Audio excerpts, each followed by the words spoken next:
Christian Dior, Yves Saint Laurent, Karl Lagerfeld ou encore Jean-Paul Gaultier ont longtemps dominé la scène en tant que créateurs et directeurs artistiques, renforçant la mainmise masculine sur l'industrie de la mode et l'entrepreneuriat.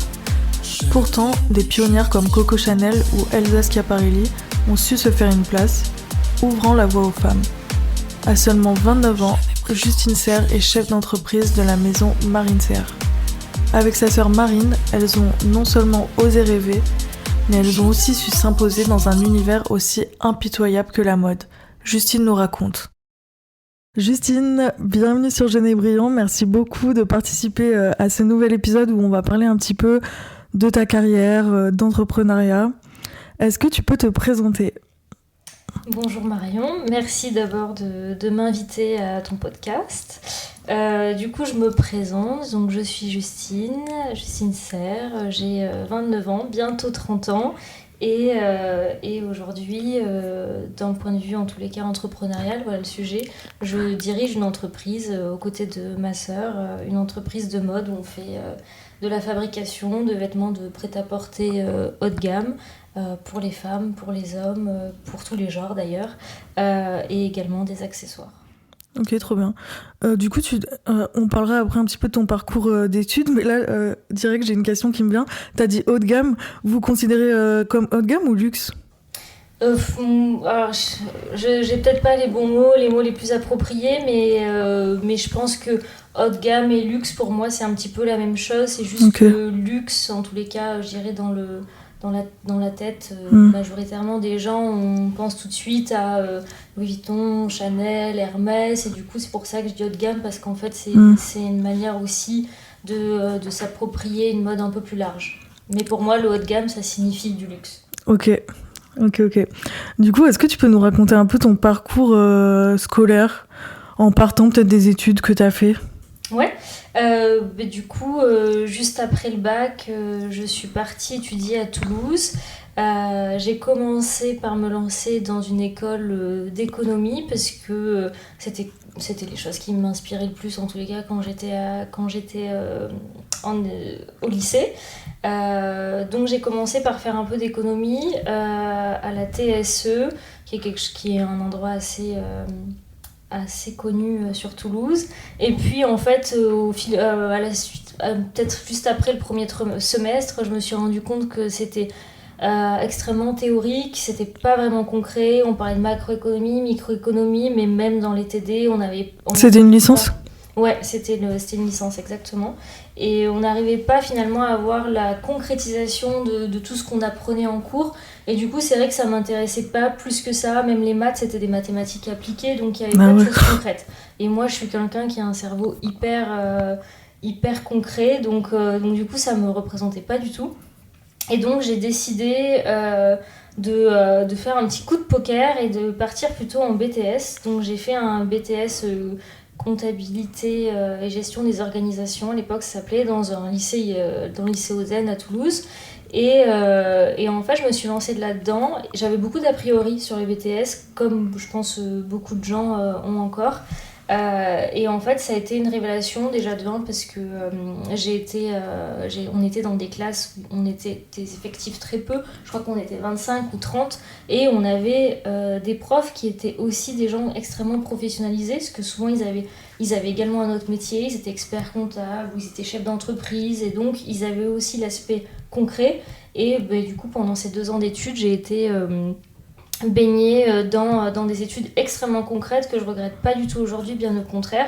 Et à la suite de ça, parce que j'avais vraiment comme ambition de faire un master, et c'était important pour moi de faire des études, ensuite j'ai passé un concours pour rentrer à l'école de management qui s'appelle l'IAE, maintenant au TSM, c'est la Toulouse School of Management. Et du coup, j'ai passé un concours pour rentrer directement en licence 3, donc pour reprendre un cursus universitaire. Ah, ok. Donc ça a été un peu challengeant parce que... sortant de BTS et tout. En sortant de BTS, c'était beaucoup de travail et ils prenaient qu'une personne. J'étais la seule à être prise. Ouais, donc c'était assez chouette, j'étais assez fière de moi. Et donc après, j'ai repris un cursus universitaire avec la licence 3 et un master CCA, ça s'appelle comme ça. C'est un master qui est assez reconnu, en tous les cas, dans le milieu dans le milieu de la finance et de la comptabilité, de l'audit. Ok. Et voilà, du coup après j'ai terminé mon master et j'ai commencé à travailler. Ok, justement, tu disais tout à l'heure que tu étais allée en BTS parce que tu avais besoin de plus de concret. Tu avais hâte de rentrer dans la vie active ? Oui et non, parce que j'ai vu plein de choses positives à étudier. Moi, j'ai adoré étudier. Je trouve que en tous les cas, j'ai eu la chance, moi, de faire des études où les professeurs étaient extrêmement inspirants. J'ai fait énormément, on avait beaucoup de matières aussi assez variées et qui nous permettaient quand même de voir un panel de choses assez large. Et du coup, je trouvais que c'était intéressant parce que chaque jour, tu apprends. Et je trouve que dans le travail, dans la vie professionnelle, tu apprends aussi, mais tu apprends différemment. Et ça demande ça demande il faut le vouloir, ambition, quoi. Ouais. Une volonté. Voilà, ça demande une volonté de notre propre part d'aller chercher et d'aller découvrir de nouvelles choses. Chose que dans les études, je trouve que chaque jour est différent. Ça vient à toi, quoi. Ouais, ça vient à toi un peu plus facilement. Et du coup, ça t'ouvre plein de domaines. Donc, j'étais contente de rentrer dans la vie active, mais en même temps, des fois, les études me manquent. Ok. Ah ouais, carrément ? Ouais, des fois, je réfléchis à me lancer dans des études. Aujourd'hui, il y a des cours d'été, des choses comme ça. Des cours du soir, même ? Ouais, ou des cours du soir pour approfondir, par exemple, la philosophie. Ça, c'est des choses qui m'intéresseraient. Ok, trop bien, je savais pas. Moi aussi, je pense souvent à faire des cours du soir. Voilà. Genre, j'aimerais bien faire thérapeute de couple, rien à voir. mais j'y pense souvent. Et t'as déjà pensé à faire de l'alternance ou pas pendant tes études, du coup ? Oui, ouais, sincèrement, j'y ai beaucoup pensé parce que déjà, de un, je viens pas d'une famille qui a forcément les moyens de payer des études. Ouais. Donc je me suis donné les moyens de faire une école publique et ça, c'était important pour moi parce qu'on n'avait pas les ressources pour me payer une école de commerce. Ce que je regrette pas du tout, bien sûr. Et donc, du coup, c'est posé la question de dire l'alternance, c'est aussi un bon moyen de gagner de l'argent et de pouvoir presque être indépendant et en même temps de poursuivre ses études. Après, à Toulouse, dans le cursus que je faisais, il y avait quand même des gros volumes horaires, donc c'était compliqué de le faire en alternance. Donc, j'ai fait le choix, et grâce aussi au soutien de mes parents, j'ai fait le choix de ne pas le faire en alternance, mais je soutiens complètement cette démarche. Ok. Et donc après tes études, tu te lances directement dans l'aventure Marine Serre, du coup ? Non, pas du tout. En fait, quand Marine a gagné le prix LVMH, c'était en 2017 et c'était en juin 2017, donc j'étais entre mon Master 1 et mon Master 2. Ok. Donc c'est posé la question à l'instant T de se dire est-ce que j'arrête pas mes études pour commencer ce chemin ensemble et moi pour moi c'était extrêmement important de finir mes études et de vraiment dire ok c'est bon, le master tu l'as et t'as pas investi 4 ans de travail pour ne pas avoir le fameux diplôme à la fin. Donc finalement j'ai pris la décision de dire non, je vais commencer à travailler avec vous à distance, mais je vais également finir mes études. Et pendant mon année de master 2, du coup, j'ai fait un stage en audit financier dans un gros groupe et le stage s'est bien passé. J'ai appris beaucoup de choses parce que ça nous permettait de voir plein d'entreprises différentes de secteurs d'activité, que ce soit l'aéronautique, mais pas que. Je travaillais dans le satellite, la grande distribution, enfin plein de choses qui étaient liées aux produits, mais liées à la production, mais sur des matières différentes. Et j'ai trouvé que j'apprenais énormément de choses.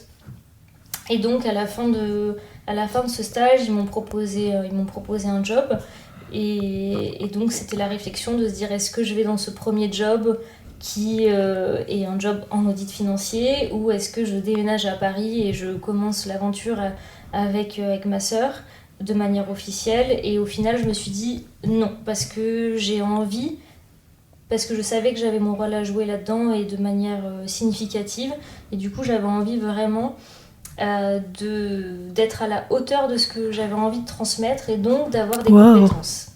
Et si tu arrives, enfin c'est mon point de vue, mais si tu arrives dans une entreprise sans avoir d'expérience, c'est difficile je trouve d'avoir la légitimité de manager des gens ou même de leur expliquer comment travailler ou mettre en place des processus tout simplement parce que pour construire une entreprise il faut cadrer les choses. Du coup, je me suis dit, non, c'est beaucoup plus intéressant que je commence à acquérir de l'expérience ailleurs, de me nourrir de ce que je vois, et ensuite de prendre de prendre le pas et de déménager ici, quoi. Ok, donc c'est ce que j'ai fait. J'ai travaillé du coup à Toulouse ok. 1 an avant de monter.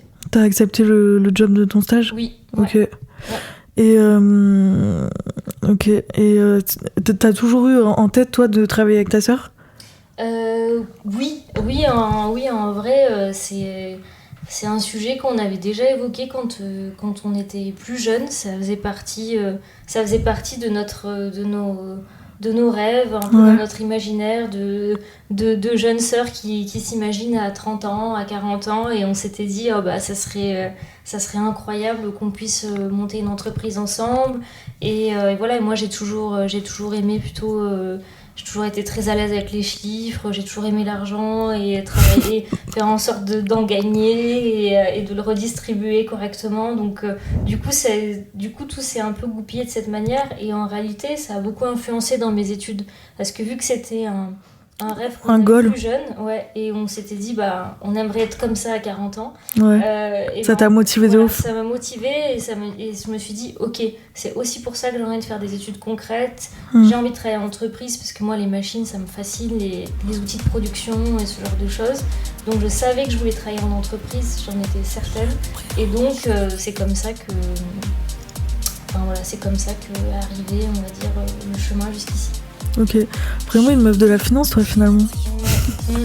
J'adore. Des chiffres. Et du coup, comment ça se passe là? Tu débarques à Paris, c'était en quelle année? Je débarque à Paris en 2019, du coup. Voilà, en 2019, je déménage. Je déménage dans le 19e. Nos bureaux étaient également dans le 19e. C'était pas forcément prévu, mais la vie a plutôt bien fait les choses. Et puis du coup, j'attaque officiellement ce travail. Après, il faut savoir que depuis 2017, je travaillais déjà. Tu faisais quoi? Donc j'ai aidé à construire toute la société, parce que du coup, il y a des éléments importants à mettre en place dès le début. Donc déjà la structurer de manière juridique, puisqu'une entreprise, ça existe que si déjà on l'enregistre de manière légale. Et donc, en accompagné d'avocats, déjà, j'ai structuré toute la partie juridique, toute la partie propriété intellectuelle, vu qu'on utilise une marque, on utilise du coup un nom, on utilise un logo, et tout ça, il faut le protéger le plus vite, le plus rapidement possible, pour derrière pouvoir l'exploiter de manière officielle et légale. Et ensuite, il y a toute la partie également comptabilité, donc il fallait dès le début gérer, ouvrir un compte, gérer l'argent qu'il y a dessus, faire des prévisionnels, des budgets. C'est toi qui as fait tout ça? Oui, après accompagner aussi d'une personne qui était avec nous dans l'entreprise au départ, mais sur toute la partie financière, oui. Et le soir, après mes études, après ma journée de cours, je faisais aussi les paiements, je payais les factures des fournisseurs et ce genre de choses. Ouais, t'étais déter quand même. Un bon pied dedans, ouais. Mais officieusement, quoi. Vous avez commencé à 3 du coup? Ouais, exactement. On a commencé à 3. Okay. Et après, on s'est développé petit à petit et on a commencé les recrutements. Et quand je suis arrivée en 2019, de manière officielle, en amont, j'avais déjà recruté mon équipe. Quand j'arrive, j'ai une équipe déjà aussi comptable, financière, qui soit au carré, parce que finalement, structurer une entreprise, c'est tout d'abord aussi la structurer d'un point de vue financier, parce qu'on ne va pas se cacher qu'aujourd'hui, une entreprise, elle ne peut pas fonctionner si elle n'a pas des rentrées d'argent et évidemment des sorties d'argent pour investir, mais c'est déjà une structure qui est importante, et en 2019, on avait déjà besoin qu'il y ait un flux qui soit bien présent et une structure. Ok. Et vous étiez combien en 2019 du coup? En 2019, on était à peine, je dirais une petite vingtaine. Petite vingtaine, ouais. Et aujourd'hui, vous êtes combien? Petit à petit. Et aujourd'hui, on est en salarié, on est 70. Ok. Voilà. Et après, il y a des prestataires externes qui travaillent avec nous sur des sujets particuliers en fonction de nos besoins. Ok. Et est-ce que vous avez eu certaines difficultés du coup quand vous avez commencé à monter votre entreprise? Comment vous les avez surmontées? On a eu beaucoup de chance, je pense, quand même, sincèrement, puisqu'on n'a pas eu d'énormes difficultés. Bon, déjà, on a gagné un prix, donc forcément on a eu une dotation financière. Cette dotation financière, on a fait attention de l'utiliser à bon escient. Donc c'est toi qui gérais ça. Ouais, exactement. Donc, et l'idée, c'était déjà de se dire, ok, ça me permet d'avoir de l'argent sans devoir, dès le début, aller voir les banques. Ouais. C'est bien parce qu'en fait, au début, après, je sais pas si aujourd'hui ça a changé sur les jeunes entreprises qui veulent se créer. Mais au départ, les banquiers, ils ne font pas confiance. Ils savent pas qui on est. La mode, ça leur parle pas du tout. Ah ouais Non, enfin, moi, en tous les cas, l'expérience que moi j'ai pu vivre, c'est vraiment déjà 2 jeunes femmes qui arrivent dans un bureau de banque qui ont moins de 30 ans et qui ont gagné de l'argent et veulent développer une entreprise. C'est ok, vas-y, mais d'abord fais tes preuves, gagne ton argent, puis on verra après si je t'en prête. Okay. Donc c'est sûr que vu comme ça dans ce process, difficile de percer. Donc on a quand même eu ce facteur chance d'avoir un petit peu d'argent au début pour commencer à payer une production, et ce qui nous a permis ensuite d'avoir un carnet de commandes et de pouvoir du coup vendre notre première collection. Ouais, ce que j'allais dire, ça vous a... Ouais. C'était pour une collection, quoi. En gros, c'est ça. Ouais. En gros, ça nous a aidé à nous mettre... à engranger le premier pas. Ok. Et après, comment vous avez réussi à imposer vraiment votre identité ? Ça, je dirais que c'est quand même en grande partie grâce à Marine, quand même. Et c'est grâce... déjà, c'est grâce à sa vision, c'est grâce à l'ADN qu'elle a réussi à instaurer dans ses collections, à l'équilibre qu'elle a su trouver, et puis aussi grâce au logo qu'elle a dessiné et qu'elle a développé au fil de ses collections, qui a eu beaucoup d'effets par le fait que ça soit aussi un symbole assez universel, qui parle aussi à beaucoup de monde, à beaucoup de cultures, qui parle aussi beaucoup aux femmes, bien sûr, et qui est quand même facile à porter parce qu'il est très identifiable, donc en même temps on s'identifie à la marque, et en même temps il est quand même assez... On le reconnaît, quoi. Voilà, il est reconnaissable, identifiable, en même temps assez universel. Donc il est beau, il est doux et il est fort à la fois. Ouais. Et du coup tout ça s'est développé. C'est aussi grâce à Laura de Marine et à toute l'énergie aussi qu'elle a mis à passer dans la presse, à répondre à beaucoup d'interviews. C'est aussi sur l'aspect upcycling, ça nous a aussi beaucoup mis en valeur, tout notre aspect upcycling, puisque c'est dans l'air du temps, quoi. Voilà, dans l'air du temps, 2018-2019, les grands sujets, les grands débats, c'est quand même l'écologie, c'est quand même l'industrie de la mode qui pollue ou qui surpollue, et donc arriver avec une collection qui est avant-gardiste et qui en même temps re-questionne l'aspect écologique dans ce milieu-là. Clairement, c'était quand même beaucoup de projecteurs sur Marine à cette époque. Et donc, derrière, s'ensuit des stars qui portent. Et puis, comme on sait aujourd'hui, elles ont beaucoup d'impact sur les réseaux sociaux et tout. Sur les réseaux sociaux et donc sur la vie d'une entreprise, quoi. Ouais. Et justement, tu parlais d'upcycling. Comment vous arrivez à trouver quand même l'équilibre entre la créativité et les enjeux environnementaux ?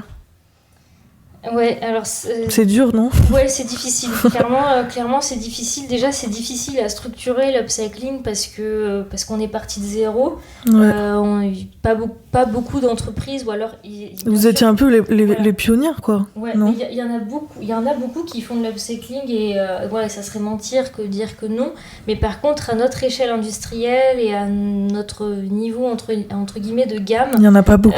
Ça c'est plus rare. Ouais. Et donc apporter l'upcycling et des jeans qui sont sortis entre guillemets d'une poubelle, en tous les cas de nos poubelles relais, c'était quand même un gros challenge pour amener ça dans la partie luxe et le faire porter à des gens qui sont capables d'investir 800 1000 euros dans un jean qui est fait à partir d'anciens jeans. C'était quand même challengeant. Mais aujourd'hui, je pense qu'il y a quand même une clientèle pour ça. Et après, nous, on a réussi à trouver l'équilibre en proposant des collections qui étaient à 50% en fait, d'upcycling. Et les 50 autres %, c'est des collections qui sont faites à partir de matières recyclées, bien sûr, mais plus standardisées ou plus institutionnelles, comme on a l'habitude de voir. Donc, du jersey habituel, de la soie habituelle, ce genre de choses, juste recyclé. Et Okay. donc ça nous permet d'avoir des collections qui sont un peu plus accessible aussi en termes de compréhension et on va pas se cacher avec un coût de revient qui est un peu moins élevé que l'upcycling. Donc la conclusion, c'est aussi que la rentabilité qu'on arrive à trouver sur nos autres produits nous permet de financer toute la partie recherche et développement côté upcycling. Okay. C'est comme ça qu'on trouve aussi l'équilibre financier dans l'entreprise. Parce que vous faites appel à des chercheurs et tout Ça dépend. On peut avoir des projets. pour des nouvelles méthodes et tout, parce que Oui, voilà, des projets R&D exactement. Là, on va pouvoir travailler en collaboration avec des gens qui sont très spécifiques, par exemple sur le fil, et donc développer des nouveaux fils, ce genre de choses, oui, Ouais. ça arrive. Ok, parce que là, en vrai, une pièce faite 100% en upcycling, c'est impossible à un prix accessible en vrai. Parce que sinon, c'est un peu à perte pour vous, non ? Ouais, exactement. C'est un peu là tout le sujet, c'est que derrière, du coup, il faut quand même réussir à éduquer le client au fait que y a un process qui est très très long entre le moment où nous on récolte, on achète les ballots de jeans Ouais. et le moment où ça devient un magnifique patchwork de jeans avec des lunes en laser dessus. Entre ça, le jean il est passé dans différentes mains. Il y a eu plusieurs process en effet de nettoyage, de tri, avant que ça passe en production standardisée. Donc forcément, ça a un coût assez significatif et c'est pour ça que du coup que le coût final du jean est un peu plus élevé. Ouais. Ok. Et petite question qui me vient comme ça là, toi tu donnes ton avis ou pas sur les collections ? Alors, oui, en fait, c'est organisé comment dire, il y a un process très très clair sur la partie créative. Ok. Du coup, pendant plusieurs mois, on laisse Marine avec du coup l'équipe design travailler sur la partie design. Donc c'est elle qui chapeaute toute cette partie-là. Elle va donner ses inspirations, elle va cadrer ses envies pour la prochaine collection. Eux, ils vont travailler en fonction de ça. Puis après, il y a beaucoup d'échanges entre eux. Ok. Et donc, tout ça fait que au début, c'est comme un énorme brouillon avec toutes les envies qu'ils ont, qui sont... Genre un mood board quoi. Ouais, ça commence par un mood board, exactement. Ok. Ensuite, chaque designer va présenter sa propre compréhension du mood board et des envies de Marine, de sa vision. Et ensuite, derrière, ça va se traduire par différents prototypes. Et là, ça va être des ajustements et tout ça.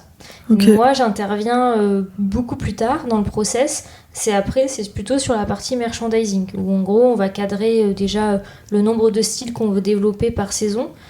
Toujours pour un aspect équilibre entre l'offre et la demande et aussi un équilibre de rentabilité. Il n'y a pas vraiment de sens d'aller produire ou développer un pull qui serait vendu en 3 quantités.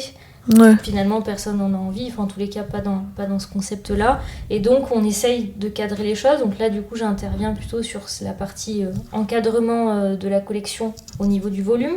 Et ensuite, on intervient sur la partie en avant showroom. En fait, on a aussi un peu conscience aujourd'hui de qu'est-ce que le client veut et sur quelle dimension, entre guillemets.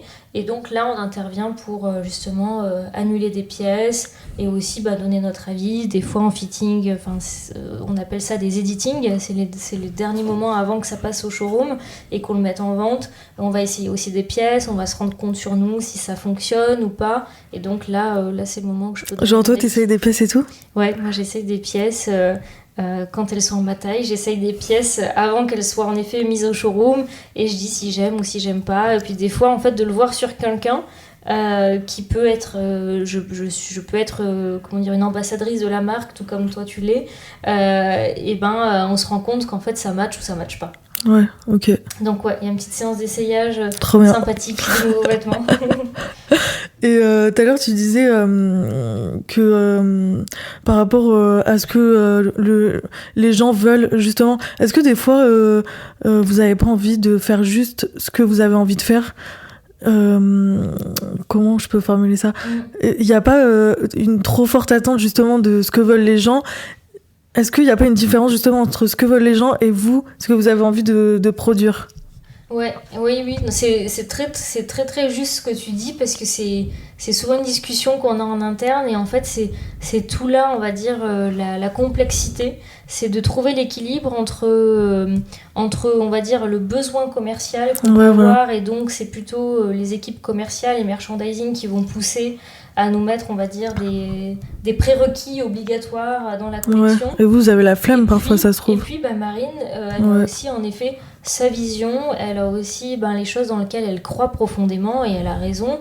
Et en même temps, c'est surtout son entreprise et c'est surtout à elle de se faire confiance tout simplement. Et donc des fois, en fait, c'est l'équilibre à trouver. Et c'est pas forcément parce que les commerciaux n'y croient pas. Si Marine y croit, on va forcément l'intégrer dans le showroom. Et après, on voit les résultats des ventes à la fin des showrooms. Ok. Et maintenant, j'aimerais bien aborder le côté femme chef d'entreprise. Est-ce que tu as déjà rencontré des obstacles par rapport à ça, par rapport à ton genre ?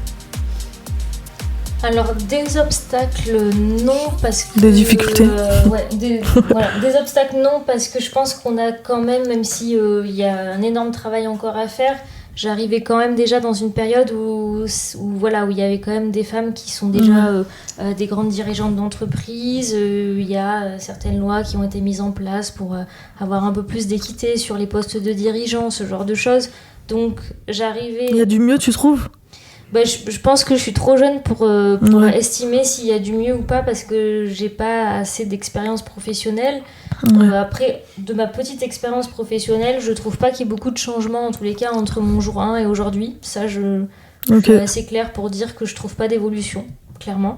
Après, nous, étant donné que Marine est une femme, que je le suis aussi, et qu'on a aussi fait en sorte de recruter beaucoup de directeurs qui sont aussi des femmes, nous, on a réussi à constituer un espèce de noyau de femmes fortes et qui sont présentes en CODIR. Et donc nous, on va dire... C'est stylé, ça, en vrai. Au sein de notre entreprise, la proportion homme-femme, elle est...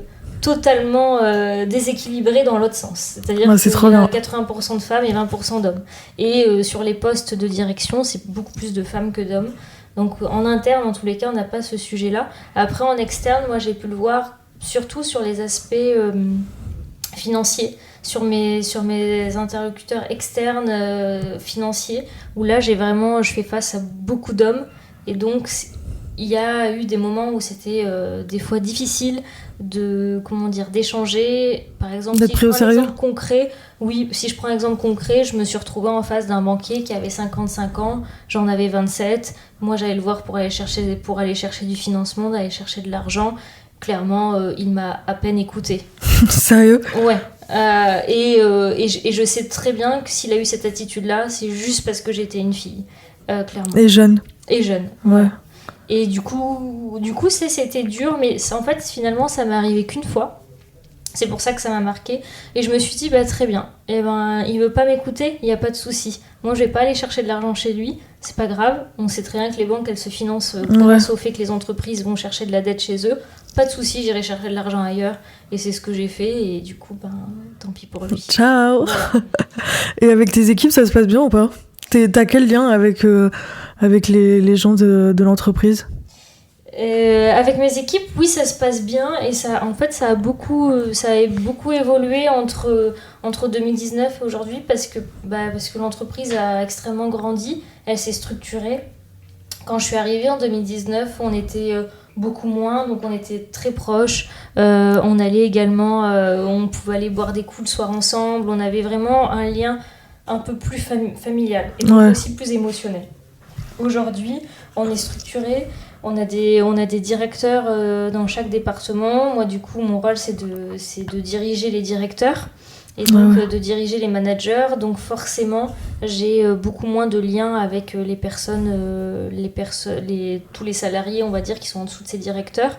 Donc, moi, pour la plupart, il m'arrive de les recruter. Donc, c'est comme ça que je les connais. Mais ensuite, on a des relations très professionnelles. Pas amicales ? Non, j'ai des relations amicales encore avec les anciens, ceux qui sont là depuis très longtemps et qui ont grandi avec nous, quoi. Donc finalement, c'est une infime partie. Ouais, mais c'est mieux. Est-ce que tu préfères, toi, justement, le côté plus cadré ou moi je trouve que c'est hyper difficile de bosser avec des gens quand t'es impliqué émotionnellement et que tu crées des liens, genre après le moindre truc ça te fait péter un câble. Ah, je suis d'accord, oui, surtout quand il faut parler augmentation ou problème dans le travail, ou si on n'est pas content de certains rendus, quand il y a un aspect émotionnel au milieu, je te confirme, c'est plus que compliqué. Ouais. Donc moi, je préfère le vivre comme aujourd'hui, où il y a une structure et donc il y a une différence, et donc moi je me sens aussi beaucoup moins engagée émotionnellement. Donc c'est aussi beaucoup plus facile pour moi de faire la part des choses entre ma vie professionnelle et personnelle. Alors qu'avant, vu qu'on avait ce lien émotionnel, des fois, ils oubliaient aussi qu'on était leur patron, entre guillemets. Et donc, des fois, ils pouvaient raconter des choses que, en fait, j'avais pas envie de savoir. Parce que c'était les rumeurs, on va dire, les rumeurs ou les cancans qu'on peut avoir dans la boîte. Et en fait, ils se rendaient pas compte qu'en me les disant, ça me touchait personnellement. Ouais. Donc l'aspect émotionnel, c'est bien quand il est un peu séparé. Ouais. Et justement, est-ce que tu arrives à vraiment trouver un équilibre entre ta vie pro et ta vie perso, sachant qu'en plus, tu bosses avec ta sœur, donc c'est ta famille, donc vous voyez en dehors du taf. Comment tu gères ça ? Je m'entraîne en tous les cas et c'est beaucoup plus... je pense que j'ai passé une étape où c'est plus facile qu'avant.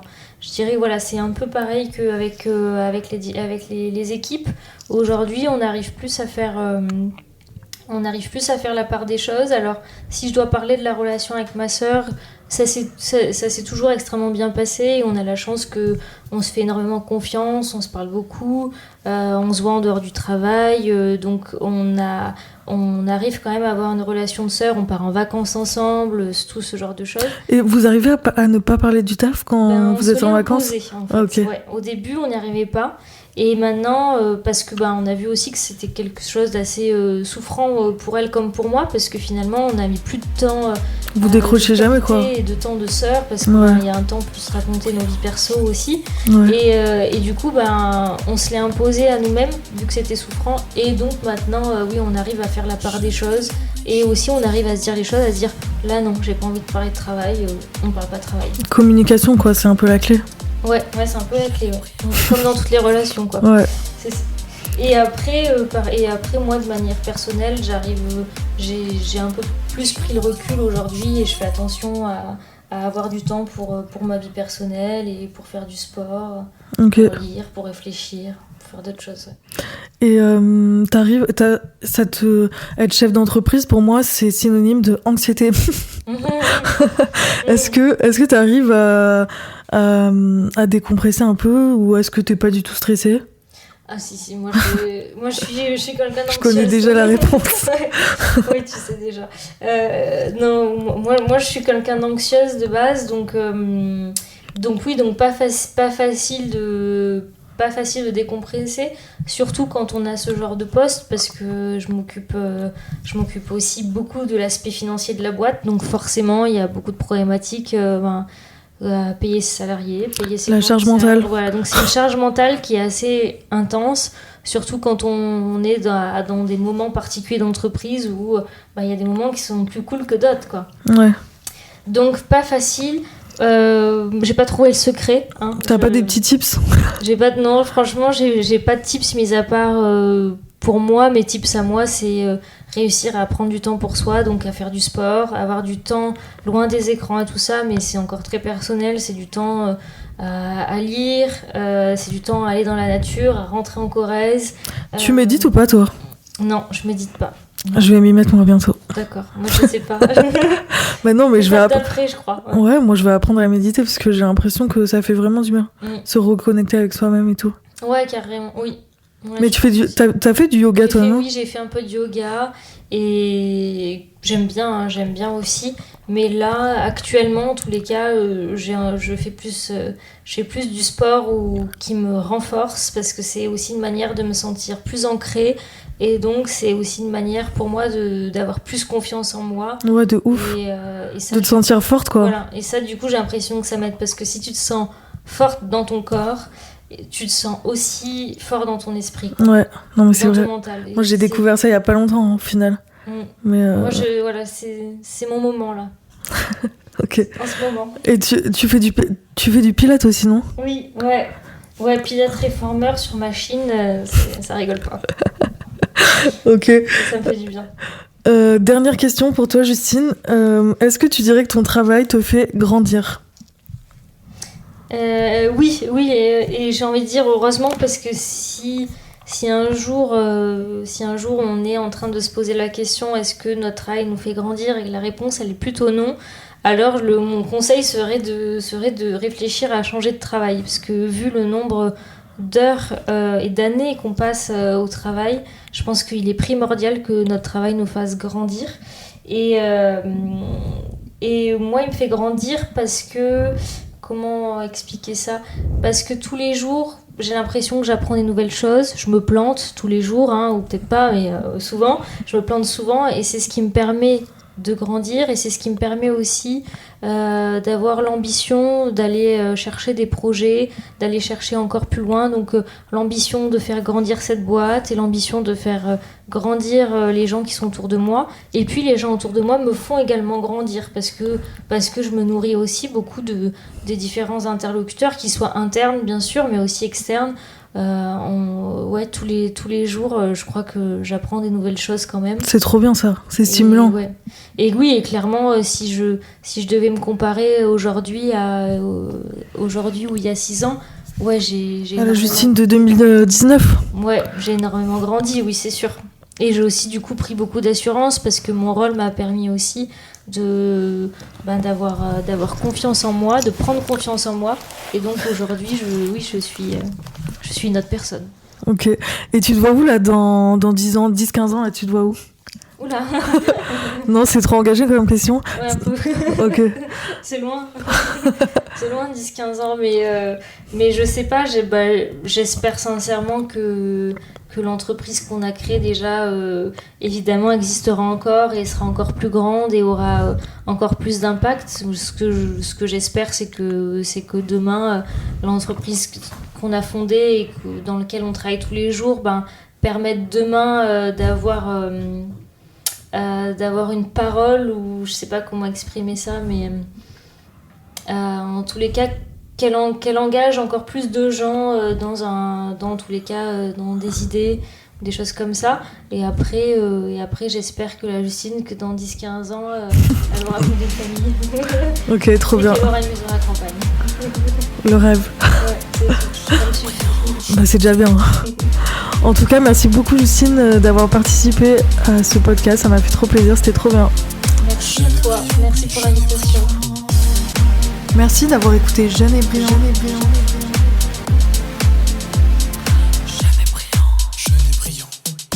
Le podcast en partenariat avec le média MCE. N'hésitez pas à cliquer sur la petite cloche pour ne manquer aucun épisode.